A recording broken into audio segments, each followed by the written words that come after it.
नमस्कार। आपके द्वारा मेरे वीडियो को देखने, लाइक करने, शेयर करने तथा सब्सक्राइब करने के लिए बहुत बहुत धन्यवाद। हम अब तक मेवाड़ के इतिहास में उस क्षेत्र को जो प्राचीन काल में शिवी या मेदपाट, प्रागवाट जो भी कहा जाता था, उसका अध्ययन किया। अब तक हम उसकी तीनों शाखाओं का सामान्य परिचय प्राप्त कर चुके हैं। उसके प्रारंभिक शासकों गुहादित्य, बप्पा रावल, अल्लड़, चैत्र सिंह, तेज सिंह तथा रावल रतन सिंह तक का अध्ययन अपने मेवाड़ का इतिहास पार्ट फर्स्ट में कर चुके हैं। तो अगर आपको इन शासकों के बारे में विस्तृत जानकारी चाहिए तो आप मुझे मेरे मेवाड़ का इतिहास पार्ट फर्स्ट देखिए। अब आज हम स्टार्ट करेंगे राणा हम्मीर से। राणा शाखा का प्रथम शासक है राणा हम्मीर और रावल शाखा का अंतिम शासक था राणा रावल रतन सिंह। अब हम्मीर से प्रारंभ करने से पहले और रावल को हम अंत करने से पहले एक छोटी सी चर्चा करेंगे, एक छोटा सा प्रसंग देखेंगे। प्रसंग ये है कि रतन सिंह द्वारा एक डिसीजन लिया गया कि उसके द्वारा अलाउद्दीन जी के खिलाफ साके का आयोजन किया जाएगा। साके का आयोजन तात्पर्य क्या कि सर्वस्व खुद को समर्पित करना इस युद्ध के अंदर। तो उन्होंने एक प्लान बनाया। हम कहते हैं कि मेवाड़ में जो वंश शासन करते थे वो विश्व का सबसे पुराना राजवंश है। कारण ये था कि ये व्यक्ति अलग नहीं है। हम बात करते हैं राणा हम्मीर की। राणा हम्मीर कोई अलग व्यक्ति नहीं है।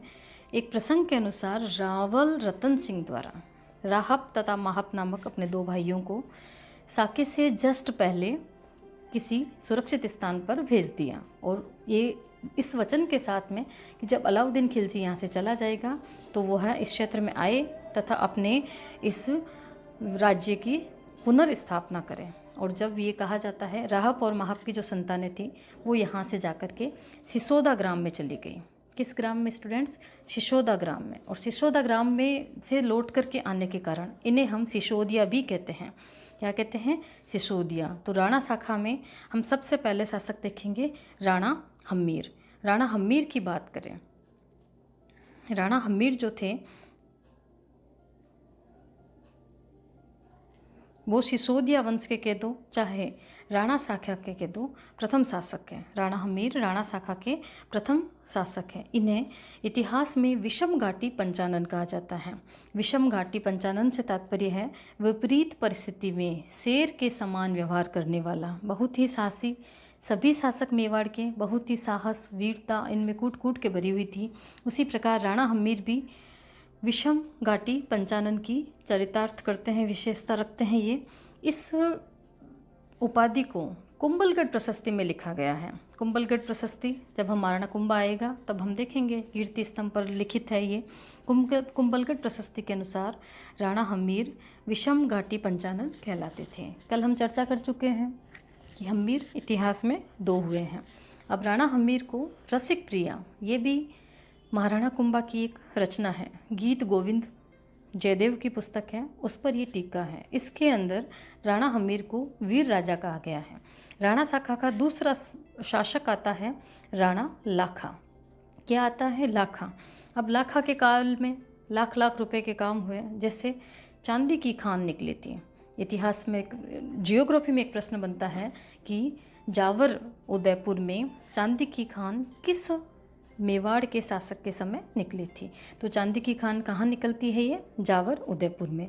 राणा लाखा के समय में ही पिछोला झील का निर्माण होता है। एक बंजारे के द्वारा किया जाता है पिछोला झील का निर्माण। ठीक है, प्रश्न बनता है कि पिछोला झील के निर्माण के समय मेवाड़ का शासक कौन था? तो आपको उसका उत्तर लिखना है कि राणा लाखा था। इसके दो संतानें थी। ठीक है, राणा लाखा की बात करें तो इसका बड़ा पुत्र है जो है राणा चूड़ा। क्या है? राणा चूड़ा। अब राणा चूड़ा एक प्रसंग होता है कि राणा चूड़ा को मेवाड़ का भीष्म पितामह कहा जाता है। मेवाड़ का भीष्म की बात कही है मैंने। एक तो महाभारत काल में भीष्म पितामह हुए थे, थोड़ा सा अलग है परंतु प्रतिज्ञा काफ़ी कुछ सिमिलर है, इसलिए मेवाड़ का भीष्म कहा जाता है। ठीक है, प्रसंग ये होता है कि मारवाड़ का शासक है जिसकी पुत्री का नाम है हंसा देवी। हंसा देवी का रिश्ता आता तो है राणा चूड़ा के लिए, परंतु किसी भ्रमवश राणा लाखा द्वारा समझा जाता है कि ये रिश्ता उनके लिए आया है और वो इस रिश्ते के लिए हाँ भी कर देते हैं। जब राणा चूड़ा को लगता है कि पिताश्री स्वयं हंसा देवी से विवाह करना चाहते हैं तो ये तो मेरे माता तुल्य हुई, अतः वो मना इसे रिश्ते के लिए मना कर देते हैं और हंसा देवी का विवाह एक शर्त पर राणा लाखा के साथ में हो जाता है। हंसा देवी जो कि मारवाड़ की राजकुमारी है, कहाँ की राजकुमारी है? मारवाड़ की राजकुमारी हंसा देवी का विवाह होता है राणा लाखा के साथ में। शर्त ये है कि जो हंसा देवी की जो संतान होगी, हंसा देवी की जो संतान होगी वो भावी राजा बनेगी। इसी शर्त पर विवाह हो जाता है। और इसी समय राणा चूड़ा द्वारा जो कि मेवाड़ का भीष्म है, एक प्रतिज्ञा ली जाती है कि वो तथा उसकी संतानें, ध्यान से सुनिएगा स्टूडेंट्स, वो तथा उसकी संतानें कभी भी मेवाड़ की गद्दी के लिए स्वयं को आगे लेकर नहीं आएगी तथा अपनी श्रद्धा हमेशा मेवाड़ की गद्दी पर रखेगी। इसकी प्रतिज्ञा तथा भीष्म पितामह की प्रतिज्ञा थोड़ी सी अलग है। महाभारत का जो भीष्म है वह यह प्रतिज्ञा स्वयं तक लेता है तथा आजीवन कुंवारा रहता है। परंतु जब हम राणा चूड़ा की बात करते हैं तो राणा चूड़ा जो है इसको एक ठिकाना मिलता है, सलुम्बर का ठिकाना। प्रश्न आता है सलुम्बर का ठिकाना, कौन सा ठिकाना स्टूडेंट? सलुम्बर का ठिकानेदार बनाया जाता है तथा इसकी जो संतानें हैं वो कहलाती है चूड़ावत। क्या कहलाती है? चूड़ावत कहलाती है। नेक्स्ट बात करते हैं कि हंसा देवी और राणा लाखा के जो पुत्र हुआ था उसका नाम क्या था? वो था राणा मोकल। तो यहाँ हमने बात की है कि राणा लाखा के 2 संतानें हैं, एक है राणा चूड़ा तो दूसरी संतान है राणा मोकल। 2 संतानें हैं इसके। राणा चूड़ा की मैं बात कर चुकी ये सलुम्बर का ठिकानेदार था, मेवाड़ का भीष्म कहलाता है तथा इसकी संतानें हैं वो चूड़ावत कहलाती है। अब बात करते हैं राणा मोकल की। तो राणा मोकल जो है हंसा देवी का पुत्र है। इसका प्रथम योगदान अगर हम देखें तो इसने एक मंदिर था त्रिभुवन राय मंदिर, ध्यान से सुनिएगा, त्रिभुवन राय का मंदिर, उसका इसने जीर्णोद्धार करवाया। जब कोई मंदिर या कोई भी स्थल एक बार निर्मित हो चुका होता है और जब इसमें वापस कुछ सुधार कार्य किया जाता है उसे हम कहते हैं पुनर्निर्माण। तो जब इसने त्रिभुवन राय मंदिर का पुनर्निर्माण करवाया तो उस मंदिर का नाम इसने रखा समिधेश्वर मंदिर। बहुत इंपॉर्टेंट फैक्ट है कि समिधेश्वर मंदिर का पुनर्निर्माण किस शासक द्वारा करवाया गया? तो हमें उत्तर देना है कि राणा मोकल के द्वारा करवाया गया था। समिधेश्वर मंदिर के जो वास्तुकार शिल्पकार हैं वो है पन्ना, मन्ना और बिसल। ये भी प्रश्न बनता है, पन्ना, मन्ना, बिसल का संबंध किस मंदिर से है? समिधेश्वर। और समिधेश्वर मंदिर का संबंध किससे है? राणा मोकल से। नेक्स्ट बात आती है इम्पोर्टेंट फैक्ट की। अगर बात करें तो इनके जीवन में इम्पोर्टेंट फैक्ट ये है कि इनके पुत्र जो हैं महाराणा कुंभा थे, अर्थात ये महाराणा कुंभा के पिता हैं। कौन है ये? महाराणा कुंभा के पिता हैं। नेक्स्ट हम बात करेंगे महाराणा कुंभा की। तो कुंभा की अगर बात करें, कुंभा का व्यक्तित्व अपने आप में बहुत ही चारित्रिक विशेषताओं, राजनीतिक विशेषताओं, राजनीतिक उपलब्धियों, सांस्कृतिक उपलब्धियों को समेटे हुए हैं। जब हम अन्य राजाओं के बारे में बात करते हैं मेवाड़ के, तो किसी का राजनीतिक योगदान अधिक है तो किसी का सांस्कृतिक, परंतु कुंभा में ये सारी विशेषताएं एक साथ हमें मिलती हैं। तो हम सबसे पहले बात करते हैं महाराणा कुंभा की। तो कुंभा जो है, इनकी उपाधियों की अगर हम बात करें तो इन्हें कहा जाता है हिंदू सुल्तान, हाल गुरु, चाप गुरु। स्टूडेंट्स, मैंने सारी उपाधियाँ यहाँ पर नहीं लिखी है, उसके अलावा आपको दान गुरु, शैल गुरु, जो भी गुरु मिलता है वो किसकी उपाधियाँ हैं? वो महाराणा कुंभा की उपाधियाँ हैं। इम्पोर्टेंट उपाधियों में इनकी एक उपाधि आती है अभिनव भट्टाचार्य। मोस्ट इम्पोर्टेंट है गुजरात के शासकों द्वारा। कहाँ के शासकों द्वारा? गुजरात के शासकों द्वारा। ये संगीत प्रेमी बहुत अधिक था। तो प्रश्न बनता है कि अभिनव भट्टाचार्य किसे कहा जाता है? तो आपको उत्तर देना है महाराणा कुंभा को। नेक्स्ट फैक्ट आता है कि अभिनव भट्टाचार्य महाराणा कुंभा को किसने कहा था? गुजरात के शासकों ने कहा था। एक फैक्ट आता है महाराणा कुंभा को अभिनव भट्टाचार्य क्यों कहा जाता है? तो हमें उत्तर देना है क्योंकि इनकी संगीत में अत्यधिक रुचि थी, इस कारण इन्हें अभिनव भट्टाचार्य कहा जाता है। एक उपाधि इनकी आती है हिंदू सुल्तान। इतिहास में हिंदू नाम से 2 उपाधियाँ फेमस है मेवाड़ के शासकों में, हिंदू पत और हिंदू सुल्तान। हिंदू सुल्तान कुंभा थे तो हिंदू पत सांगा थे। आगे आएंगे इतिहास में, अभी सांगा आए नहीं हैं। हिंदू सुल्तान की बात करें तो यहाँ जो तत्कालीन मुस्लिम लोग थे, ध्यान से सुनिएगा कि हिंदू सुल्तान उपाधि इनको समकालीन मुस्लिम लोगों ने दी है। नेक्स्ट हम बात करते हैं महाराणा कुंभा की विजयों की। महाराणा कुंभा की विजयों की बात करें तो इसके जीवन में 2 युद्ध बहुत ही महत्व रखते हैं और उन युद्धों के बाद में जो इसके द्वारा निर्माण कार्य करवाया गया था वो उससे भी ज़्यादा महत्वपूर्ण है। पहला युद्ध आता है इनके जीवन का सारंगपुर का युद्ध, 1437 ईस्वी में हुआ था। इम्पोर्टेंट युद्ध है। अभी तक इतिहास में अगर हम बात करें तो ऐसा कोई युद्ध आया नहीं है जिसकी चर्चा या जिसके उपरांत विजय के उपलक्ष्य में कोई चीज़ का निर्माण करवाया गया हो। तो यहाँ बात करते हैं सारंगपुर के युद्ध की।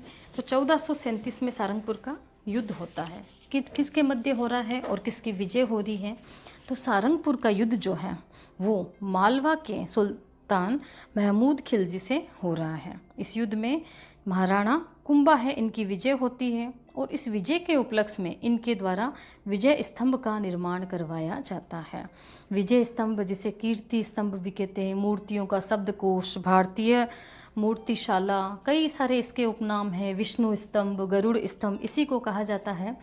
यहाँ हम इतना ही 9 मंजिल में है, अल्लाह शब्द का प्रयोग हुआ है। बहुत सारी विजय स्तंभ स्वयं एक बहुत सारी विशेषताओं का पुतला समझ लीजिए आप, जिनकी चर्चा हम जब कल्चर की वीडियो बनाएंगे उनमें की जाती है। तो आप मेरा इसके लिए कल्चर का वीडियो देखिए जिसमें इसकी हम कुंभा द्वारा जो भी सांस्कृतिक कार्य किए गए हैं उनकी विस्तार से चर्चा की गई है। तो 1437 में सारंगपुर का युद्ध हो गया। नेक्स्ट युद्ध आता है बदनौर का युद्ध। स्टूडेंट्स, दोनों युद्ध, सारंगपुर का युद्ध तथा बदनौर का युद्ध, दोनों युद्ध इसके मालवा के शासक के साथ ही होते हैं। तो ऐसी क्या वजह रही होगी, ये मालवा के शासक को परास्त करना क्यों चाहता है, क्या ऐसी वजह रही है? तो एक छोटा सा प्रसंग आता है कि इसके जो पिता हैं मोकल, उनकी जो हत्या है, उनकी जो हत्या हुई थी वो हत्या किसके द्वारा की गई? चाचा और मेरा नाम के 2 व्यक्तियों द्वारा। और चाचा और मेहरा के महपा और एका नाम के 2 रिश्तेदार हैं जिनको शरण देने का कार्य मालवा का शासक करता है। तो जब अपने शत्रु को कोई शरण दे रहा है तो उसको एक बहुत बड़ा कारण माना जा सकता है आक्रमण करने के लिए। इसीलिए सारंगपुर का युद्ध होता है और बाद में बदनौर का युद्ध होता है। दोनों युद्धों के मध्य लगभग 20 साल का अंतर है। दोनों युद्धों में विजय किसकी होती है? महाराणा कुंभा की। प्रथम विजय के उपलक्ष्य में बनाया जाता है विजय स्तंभ और द्वितीय विजय के उपलक्ष्य में बनाया जाता है कुशाला माता का मंदिर। बदनौर भिलवाड़ा में है ये मंदिर, कुशाला माता का मंदिर। अब आती है 2 संधियाँ। स्टूडेंट्स, 2 संधियाँ, दोनों का संबंध किससे है? कुंभा के समय हो रही है। ठीक है, पहली संधि आती है आंवल और बावल की संधि। आंवल तथा बावल की संधि मारवाड़ तथा मेवाड़ के मध्य ये संधि होती है। किस किस के मध्य होती है? मारवाड़ तथा मेवाड़ के मध्य। इस संधि में अगर हम बात करें आंवल और बावल, तो मारवाड़ में बावल के जो पेड़ हैं वो वाला क्षेत्र मारवाड़ का माना जाता है और जो वाले आंवल के पेड़ वाला क्षेत्र है वो मेवाड़ का माना जाता है। ठीक है स्टूडेंट्स, अब इस संधि के अंतर दोनों में वैवाहिक संबंध स्थापित होता है। ठीक है, एक तरफ महाराणा कुंभा का बेटा होता है रायमल और उधर राव जोधा की पुत्री होती है श्रृंगार देवी। इन दोनों का विवाह हो जाता है, आपस में संधि हो जाती है और बहुत लंबे समय से एक आपस में वैमनस्य चला आ रहा होता है, वो इस संधि से समाप्त हो जाता है। नेक्स्ट हम अगर बात करें चांपानेर की संधि, तो चांपानेर की संधि जो होती है यह संधि महाराणा कुंभा के खिलाफ होती है। किन 2 रियासतों में? मालवा तथा गुजरात में। देखो, मालवा का शासक है महमूद खिलजी, समझ चुका है कि ये कुंभा को हराना उसके बस की बात नहीं है, इसलिए ये क्या करता है? गुजरात के साथ में संधि करता है और इस संधि के उपरांत दोनों की संयुक्त सेना आक्रमण करने के लिए आती है। बदनौर के युद्ध में हमने बात की थी, बदनौर का युद्ध। परंतु जिस प्रकार हम कहते हैं कि महाराणा कुंभा जो थे वो कई सारी विशेषताओं को लेकर के आते हैं, तो उन्हें युद्ध नीति, साम दाम दंड भेद सबका ज्ञान था। उनको पता था कि अगर 2 शत्रुओं के साथ में मैं अकेला युद्ध करता हूँ, संभवतः ऐसा हो कि मैं पराजित हो जाऊँ, इसलिए उन्होंने साम दाम दंड भेद की नीति अपनाई और इसमें उन्होंने दाम का प्रयोग किया। उन्होंने क्या किया? जो गुजरात का शासक है, स्टूडेंट, गुजरात का जो शासक है उससे इन्होंने रुपए दे करके लौटा दिया, तथा मालवा के साथ में इन्होंने युद्ध किया और उसको पराजित किया, जिसकी हम चर्चा बदनौर के युद्ध के रूप में कर चुके हैं। तो उसके जीवन के 2 युद्ध इम्पोर्टेंट है, 2 निर्माण इम्पोर्टेंट है। अगला हम बात करें संधियों की, तो दोनों संधियां हमने कर ली। जो पहली संधि आती है मारवाड़ और मेवाड़, और दूसरी संधि आती है मालवा और गुजरात के। अब आते हैं इनके ग्रंथ, संगीत से संबंधित इनके प्रमुख ग्रंथ थे। ठीक है, इनके ग्रंथों की अगर बात करें तो इनके ग्रंथों में आता है संगीत राज, संगीत मीमांसा, कामराज रतिसार, ठीक है, कामराज रतिसार, सूड प्रबंध, एक टीका रसिक प्रिया, जो कि मैं बता चुकी हूँ आपको कि रसिक प्रिया जो है गीत गोविंद जयदेव की पुस्तक है, उस पर टीका है। टीका से तात्पर्य क्या है स्टूडेंट? टीका से तात्पर्य है कि विषय वस्तु सेम होती है, परंतु उसे अपने तरीके से, अपनी शैली से, उस विचारों से संबंधित करके लिखना किसी पुस्तक का, तो उसे हम कहेंगे टीका। एक आता है राजमंडल। जब हम बात करते हैं संगीत ग्रंथों की, तो एक प्रमुख ग्रंथ आता है एक लिंग महात्म्य। देखिए स्टूडेंट्स, कुंभा के समय में कुंभा के दरबारियों की बात करें, नाथा, मंडन, ठीक है, गोविंद, खूब सारे इसके दरबारी हैं और उनके ग्रंथ भी हैं। तो कुंभा की ये सभी विशेषताएं अभी मैं पहले बता चुकी हूँ कि हम इसका जो सांस्कृतिक योगदान है वो अलग वीडियो में देखते हैं। अब राजमंडल की बात करें तो एक लिंग महात्म्य किसका है? सारंग व्यास का। सारंग व्यास का ग्रंथ है एक लिंग महात्म्य। उसका फर्स्ट जो भाग है वो राजमंडल कहलाता है और ये स्वयं कुंभा ने लिखा था। ठीक है स्टूडेंट्स, नेक्स्ट अगर हम बात करें दुर्गों की, तो कवि राजा श्यामल दास, नाम सुना होगा आपने, कवि राजा श्यामल दास, वो कहते हैं कि 84 दुर्ग है मेवाड़ में। कितने दुर्ग है स्टूडेंट्स? 84 दुर्ग। उनमें से 32 दुर्ग अकेले कुंभा ने बनाए हैं। कितने दुर्ग? 32 दुर्ग।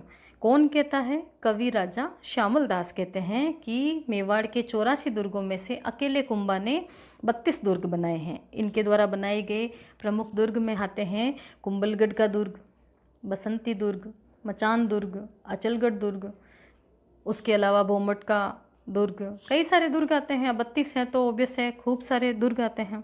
एक इनका प्रमुख सांस्कृतिक जो निर्माण है वो आता है श्रृंगार चंवरी।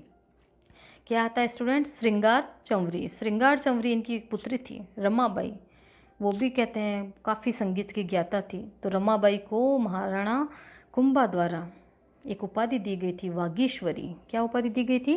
वागीश्वरी की उपाधि दी गई थी और इनके विवाह के समय एक श्रृंगार चंवरी बनाई गई थी। बहुत सुंदर बताते हैं श्रृंगार चंवरी।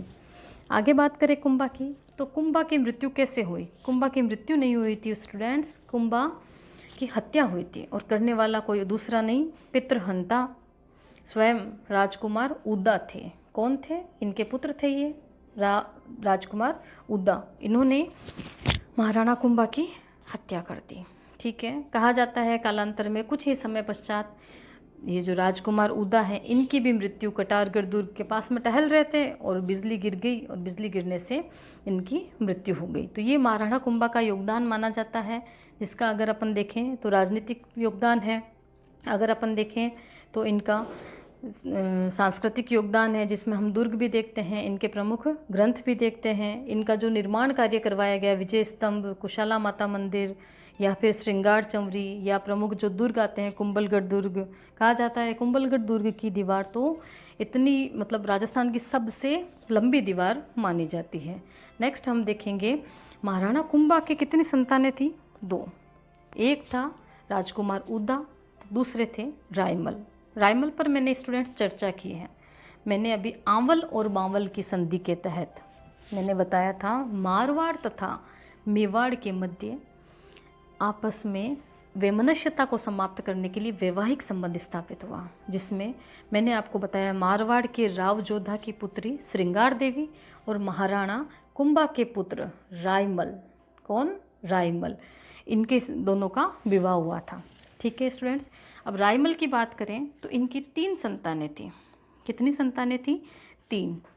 रायमल के पुत्र, देखो पहले के शासक होते थे, उनके एक से अधिक पत्नी रखना गौरव की बात होती थी और संतानें अधिक से अधिक होती थी। हम उन्हीं संतानों पर चर्चा करेंगे जिनका इतिहास में कहीं ना कहीं थोड़ा नाम मिलता हो या फिर उनके द्वारा कोई योगदान दिया गया, कोई राजनीतिक योगदान, कोई सांस्कृतिक योगदान, या कोई इनको इसी विशेष जो उपाधि से विभूषित उन्हें किया गया हो, जो कि हमारे इतिहास की दृष्टि से। कंपटीशन फाइट करना स्टूडेंट्स, कईयों के कमेंट आते हैं, जैसे कि इसके आपने 3 पुत्र बोला, तो पुत्र तो 4 थे, तो हमें उस पर नहीं जाना है। अगर कहीं किसी का कोई योगदान आता है, उसी क्षेत्र में हम उन संतानों का अध्ययन करेंगे। तो रायमल के जो संतान थी उसकी अगर हम बात करें, पहली संतान जयमल सोलंकी शासकों के साथ में युद्ध करता हुआ मृत्यु को प्राप्त हो जाता है।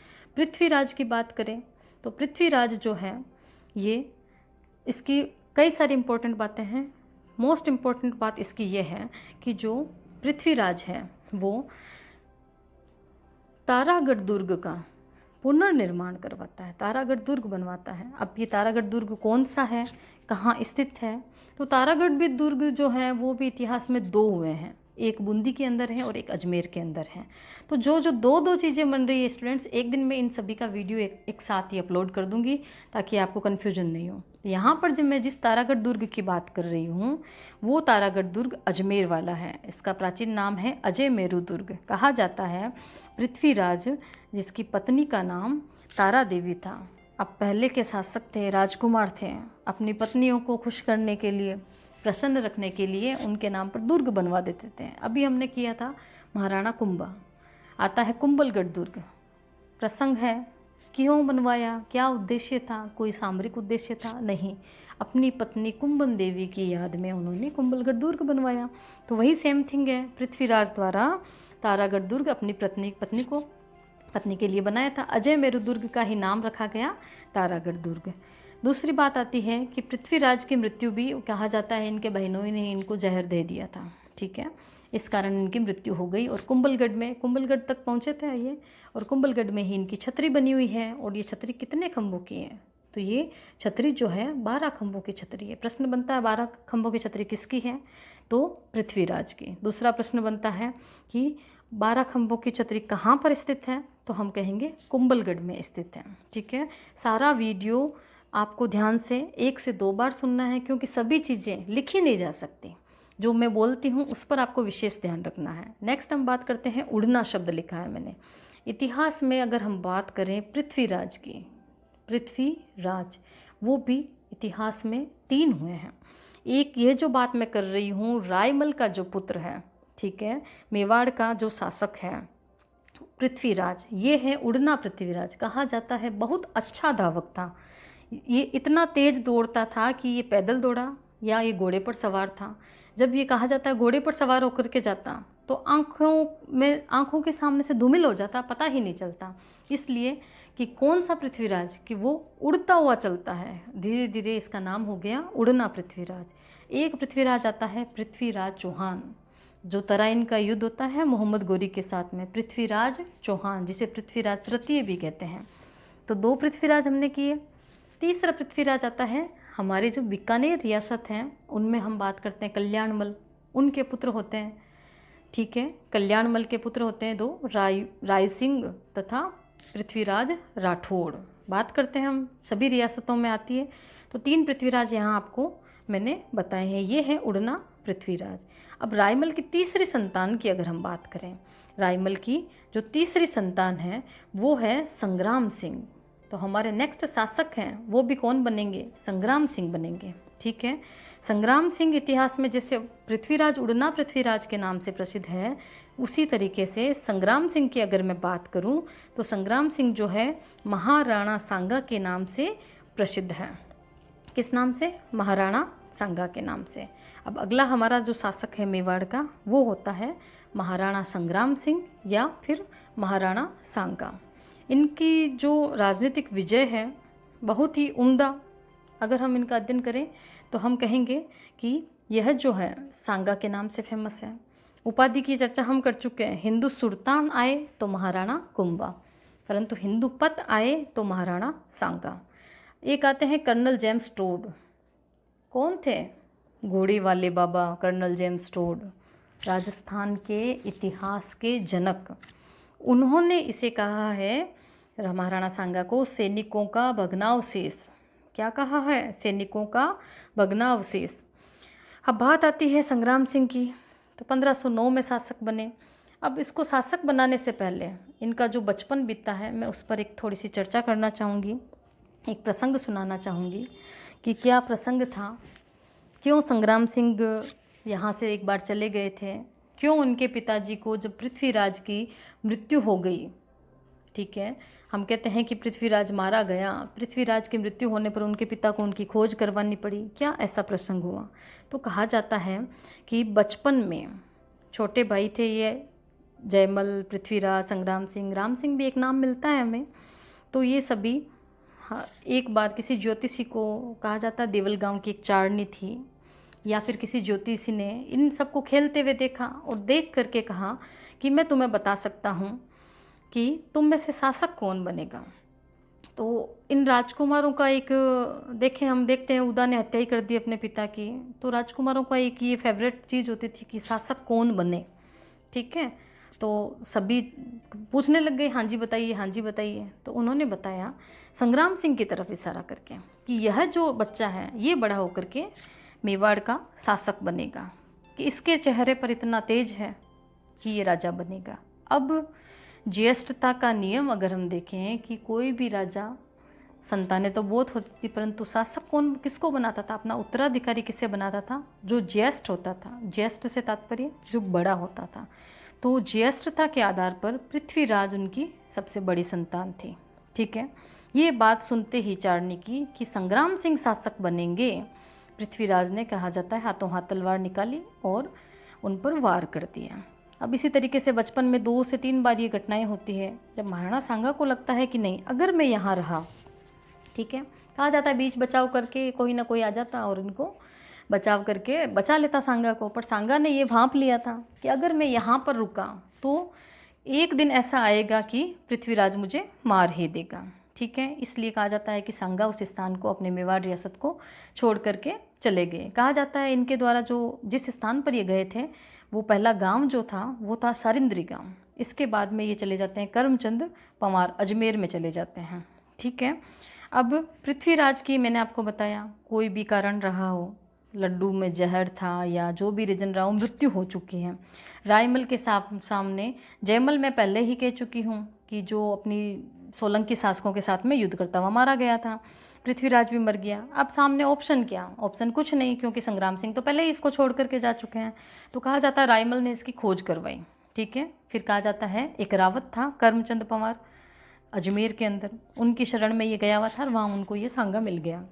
सांगा को बुलाया गया और 1509 में इसको शासक बना दिया गया। तो सांगा के जीवन की जो घटनाएं हैं एकदम व्यवस्थित क्रम में है। 1509 में ये शासक बना। 1517 में इसका जीवन राजनीतिक विजयों से भरा पड़ा है। एक ही अंतिम पराजय है इसकी, बाकी सभी इसकी विजयों से भरा पड़ा है। 1509 में ये शासक बन गया, ठीक है। 1517 में एक युद्ध होता है इनके जीवन में जो खातौली के युद्ध नाम से फेमस है, बूंदी में माना जाता है। अब कई जने कहेंगे नहीं ये कोटा है, तो देखो ये बूंदी में ही है, ठीक है। खातौली का युद्ध बूंदी। अब ये युद्ध हुआ कब था, 1517 में। अब इस युद्ध में सेनापति था मियाँ मक्कन। किसका सेनापति था, दिल्ली सल्तनत के शासक है इब्राहिम लोदी, उनका ये सेनापति है मियाँ मक्कन। तो खातौली के युद्ध में महाराणा सांगा द्वारा, खातौली के युद्ध में महाराणा सांगा द्वारा मियाँ मक्कन को पराजित कर युद्ध पर विजय प्राप्त की गई। मियाँ मक्कन जो कि दिल्ली सल्तनत के इब्राहिम लोदी का सेनापति है, तो मतलब दिल्ली सल्तनत का शासक है, एक तरह से वो पराजित हो रहा है। दूसरा इनका युद्ध आता है 1518 ईस्वी के अंदर। 1517 में खातौली क्या के बूंदी, दूसरे में आता है बाड़े में, ठीक है, धौलपुर के अंदर आता है। इस युद्ध में मियाँ मक्कन के साथ में इब्राहिम लोदी ने हुसैन को भी भेजा था, मियाँ मक्कन के साथ में हुसैन को भी भेजा गया था, ठीक है, परंतु परिणाम समान रहा। इस युद्ध में भी लोदी की पराजय हुई। तो 2 युद्ध हैं, खातौली का युद्ध और बाड़ी का युद्ध। खातौली के युद्ध तथा बाड़ी के युद्ध दोनों में विजय किसकी हो रही है, सांगा की। पराजय किसकी हो रही है, लोदी की। दिल्ली सल्तनत का शासक है, पराजित हो रहा है एक सल्तनत के सामने छोटी रियासत है मेवाड़, उससे, ठीक है। नेक्स्ट हम बात करते हैं तीसरा युद्ध जो है इसका 1519 ईस्वी में। युद्ध का नाम है गागरोन का युद्ध। गागरोन कहाँ पर स्थित है? झालावाड़ में स्थित है। तो गागरोन के युद्ध की बात करें, झालावाड़ में है। ये युद्ध मालवा के शासक महमूद खिलजी सेकंड को पराजित करने के लिए लड़ा गया था। अब आपस में वैमनस्य क्या है? वैमनस्य इनका एक ही है। देखो, महाराणा सांगा भी एक साम्राज्यवादी महत्वाकांक्षी शासक है, वो अपनी सीमाएं बढ़ाना चाहता है। और एक प्रसंग आता है कि गागरोन की रियासत है उस पर मालवा ने अधिकार कर लिया था, मालवा के अधिकार क्षेत्र में आती थी। और गागरोन का जो प्रमुख था वो था मेदिनी राय। कौन था? मेदिनी राय, जो कि सांगा का परम मित्र माना जाता है। अब झगड़ा उन दोनों का है, परंतु एक मित्र पर अगर कोई आक्रमण करता है तो दूसरे मित्र का कर्तव्य है कि वो जाए और उसकी रक्षा करे, इसलिए युद्ध लड़ा गया था। ठीक है, नेक्स्ट आता है 1520 ईस्वी में। 1520 ईस्वी में मालवा तथा गुजरात की संयुक्त सेना को सांगा के द्वारा पराजित किया गया। नेक्स्ट आता है 1527, बहुत इंपॉर्टेंट डेट है, 16 फरवरी 1527। तिथि समेत याद करनी है। देखिए, मैंने सभी युद्ध लिखे हैं पर मैंने डेट 2 की ही डाली है। पहला युद्ध है 16 फरवरी 1527, बयाना का युद्ध। बयाना कहाँ पे आता है? भरतपुर में। ठीक है, अब इस युद्ध में सगर खां पराजित हो रहा। अब ये सगर खां कौन है? अगर मैं बात करूँ, सगर खां बाबर का सेनापति है। किसका सेनापति है? बाबर का सेनापति। और इस युद्ध में विजय किसकी होती है? महाराणा सांगा की विजय होती है। प्रश्न बनता है कि बयाना के युद्ध में सांगा द्वारा किसे परास्त किया गया? तो हम उत्तर लिखेंगे बाबर के सेनापति सगर खां को परास्त किया गया। युद्ध कब लड़ा गया? 16 फरवरी। अब 1 महीने का अंतराल आ जाता है, दूसरा युद्ध वापस वही बाबर के साथ में ही होगा। और ये युद्ध जो होगा इतिहास परिवर्तन वाला युद्ध होगा। ये युद्ध जो होगा समस्त राजपूत रियासतों को एक करने वाला युद्ध होगा। ये युद्ध खानवा के युद्ध के नाम से प्रसिद्ध है। खानवा का युद्ध, खानवा कहाँ स्थित है? सिंपल प्रश्न आ जाता है, खानवा कहाँ स्थित है? भरतपुर की रूपावास तहसील में खानवा स्थित है। ठीक है, पहला युद्ध भी भरतपुर में होता है परंतु बयाना नामक स्थान पर होता है। दोनों युद्धों के मध्य 1 महीना 1 दिन का अंतर है। डेट समेत आता है, इसलिए इन 2 की मैंने डेट लिखी है, आप इनको अच्छे से याद करें। अब खानवा के युद्ध में कई नए परिवर्तन बाबर द्वारा किए गए थे, कई नए परिवर्तन जो है महाराणा सांगा द्वारा किए गए थे। दोनों की युद्ध रण कौशल नीति बहुत ही उत्तम है, जिन्हें हम नेक्स्ट अलग वीडियो में देखना पड़ेगा। खानवा का युद्ध एक अलग से टॉपिक बनाया जाएगा जिसमें आप अध्ययन करेंगे। यहाँ हम इतना ही अध्ययन करते हैं कि 17 मार्च 1527 को खानवा का युद्ध हुआ और इस युद्ध में महाराणा सांगा की पराजय हुई और उनके स्थान पर जाला अज्जा ने इस युद्ध का नेतृत्व किया तथा इसे युद्ध भूमि से हटा लिया गया। अब कहा जाता है इसे युद्ध भूमि से हटा करके इलिचपुर गांव ले गए, वहाँ से इनको ले जाते फिर इनके घाव सही हुए। घाव सही होने के बाद में ये वापस युद्ध के लिए तैयार हो गए और अपने विश्वस्त सरदारों से इन्होंने एक ही इच्छा जाहिर की कि ये पुनः युद्ध का आयोजन करेंगे। और इनके सरदार युद्ध से परेशान हो चुके थे। कहा जाता है कि महाराणा सांगा को उनके निजी सरदारों द्वारा जहर दे करके इनकी हत्या की गई थी और सांगा की मृत्यु हो जाती है जहर खाने से और 1528 में ये मर जाते हैं। प्रश्न आता है कि सांगा की मृत्यु कहाँ हुई थी? तो कालपी मध्य प्रदेश में हुई थी। इसी के साथ इसका जो आगे का भाग है वो हम नेक्स्ट वीडियो में देखेंगे।